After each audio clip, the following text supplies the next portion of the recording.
Good morning विद्यार्थी मित्रांनो. आज आपण शिकून घेणार आहेत नावाचे स्पेलिंग, मराठीच्या नावांचे इंग्लिशमध्ये कसे लिहायचे.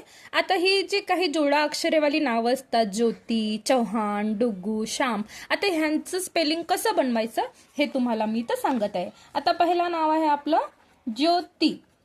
ठीक आहे. आता याला आपण कसं बोलणार?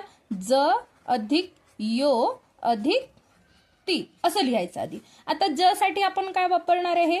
जे. यो साठी काय लिहिणार आहे आपण? वायो. आणि ती साठी टी आय किंवा टी डबल ई सुद्धा आपण लिहू शकतो, पण शक्यतो आपण टी आयच आपण लिहितो. मग ज्योती कसं होऊन जाय? जे वायो टी आय. आता दुसरं नाव आहे चव्हाण. दुसरं नाव काय आहे? चव्हाण. याला आपण याची फोड करायची. च अधिक व अधिक हा अधिक न, चव्हाण.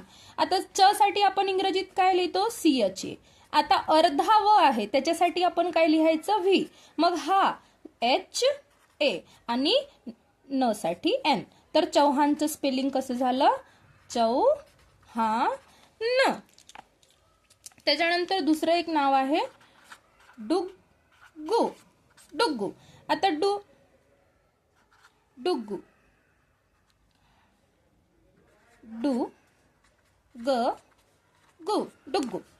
डू साठी काय लिहिणार आपण? DU. अर्धा ग आहे त्यासाठी जी आणि गु साठी GU. डुग्गू. ठीक आहे. आता तसंच एक नाव आहे श्याम. काय नाव आहे? श्याम. श्यामचं फोड कशी होणार आहे? श अधिक या अधिक म, श. आता हे काय आहे? शाळा श आहे. शाळा श साठी SH आणि वाय साठी यासाठी YA आणि म साठी M.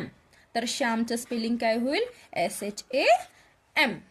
ठीक आहे. अशा प्रकारची जोडा अक्षरे जे असतात त्यांची जी नावे असतात त्यांच्या स्पेलिंग तुम्ही या पद्धतीने तयार करू शकता.